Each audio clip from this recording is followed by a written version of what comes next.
વર્ષોની પ્રણાલિકા મુજબ વડોદરા મહાનગરપાલિકા દ્વારા ભારતના સ્વાતંત્ર્ય સેનાની વીર સાવરકરની જન્મ જયંતિ નિમિત્તે વડીવારી વિસ્તારમાં સ્થાપિત તેમની પુનઃકદની પ્રતિમાને પુષ્પાંજલિ અર્પણ કરવામાં આવી હતી। આ પ્રસંગે સયાજીગંજના ધારાસભ્ય કે રોકડિયા, પૂર્વ સૈનિકો, કાઉન્સિલરો અને જાણીતા રાષ્ટ્રવાદી વરિષ્ઠ પત્રકાર પુષ્પેન્દ્ર કુલશ્રેષ્ઠ ઉપસ્થિત રહ્યા હતા। 1857નું ક્રાંતિ યુદ્ધના લેખક અને મહાન સ્વાતંત્ર્ય સેનાની વીર વિનાયકરાવ દામોદર સાવરકરનો જન્મ તારીખ 28મી મે 1883ના રોજ મહારાષ્ટ્રના નાસિક જિલ્લાના ફગુર ગામે થયો હતો। દેશપ્રેમનો વારસો તેઓને કુટુંબમાંથી પ્રાપ્ત થયો હતો। પૂનાની ફર્ગ્યુસન કોલેજના શિક્ષણના વર્ષો દરમિયાન દેશને ગુલામીમાંથી મુક્ત કરવા માટે ચાલતી ચળવળોમાં તેઓ સક્રિય થયા। ક્રાંતિકારી પ્રવૃત્તિઓમાં સક્રિય ભાગ લેવા બદલ વીર સાવરકરને ઇંગ્લેન્ડની જેલમાં મોકલવામાં આવ્યા, જે તેઓએ ક્રાંતિ યુદ્ધ પુસ્તક લખવાની શરૂઆત કરી હતી। આ અપ્રતિમ વીરતા અને બહાદુરીના અભૂતપૂર્વ પરાક્રમથી તેઓ વીર સાવરકર તરીકે વિશ્વ પ્રસિદ્ધ થયા હતા। અંગ્રેજોએ તેમની ધરપકડ કરી તેઓને આંદામાન ખાતેની જેલમાં કાળા પાણીની સજા કરવામાં આવી હતી। કારાવાસમાંથી મુક્ત થયા બાદ વીર સાવરકર સાહિત્ય લેખન સાથે સમાજ સેવાના કામે લાગી ગયા હતા। अस्पृश्यता निवारणના ક્ષેત્રે પણ તેઓનું યોગદાન મહત્વપૂર્ણ રહ્યું છે। Reporter Rahul Rajput, van news, Vadodara. नमस्कार, मैं कर्नल विनोद पलनीकर, निवृत्त from regiment of artillery and settled in Vadodara. आज का दिन हमारे लिए बहुत है कि ये हम सेलिब्रेट करते हैं बड़ौदा वासी वीर सावरकर स्मृति के लिए। इन्होंने जो कुर्बानी दी है, इसलिए हम आज इधर आए हुए हैं। और मैं आपके माध्यम से ये बताना चाहता हूँ कि ये हमारे यूथ को पता होना चाहिए कि what is meaning of sacrifice, what is meaning of freedom. ये फ्रीडम इतना आसान से नहीं मिला।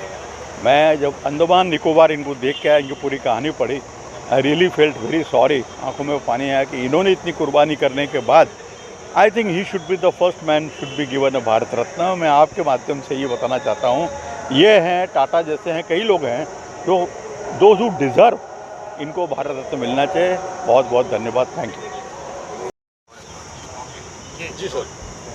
28 मई भारत के इतिहास में एक महत्वपूर्ण दिन है और ख़ास तौर से इस देश के उन तमाम लोगों को इस डेट को याद रखना चाहिए जिनके ख़ानदान के लोगों ने अंग्रेज़ों की चापलूसी की और आज उनके वंशज कहते हैं कि I am not a Savarkar, I am a Gandhi. उन लोगों के लिए मैसेज है कि 25 सितंबर 1923 को उनके पूर्वज, जिनका गुणगान इस देश में बहुत होता है, नाभा जेल के अंदर 2 दिन के लिए बंद हो गए थे, तो उनके पिताजी ने अंग्रेज़ों को चिट्ठी लिख करके नेहरू जी को छुड़वाया था। वो लोग कहते हैं कि सावरकर नहीं हूँ मैं। ऐसे लोग 1000 बार भी जन्म ले लें तब भी सावरकर जैसे बन नहीं सकते हैं। सावरकर ने इस देश के लिए जितना किया है, जो प्रताड़ना झेली है, वो गांधी परिवार के ख़ानदान में किसी ने नहीं झेली है। ये बात किसी को पता नहीं है कि 25 सितंबर 1923 को उल्लंघन करते हुए जब नाभा में चले गए और वहाँ के राजा ने जब उनको गिरफ़्तार करके जेल में डाल दिया, तो उन्होंने किस तरीके से नेहरू जी ने के थ्रू गांधी तक बात पहुँची और फिर अंग्रेज़ों से कहा कि इसको छोड़ दिया जाए। तो एक दिन जो लोग जेल में नहीं बिता पाए वो सावरकर की बात कर रहे हैं। इसलिए इस देश में हमारा हीरो सावरकर हो सकता है, कोई नकली गांधी नहीं हो सकता है। आज उनका जयंती है, हम सबको सावरकर की सिर्फ जयंती पे फूल माला नहीं चढ़ाना चाहिए।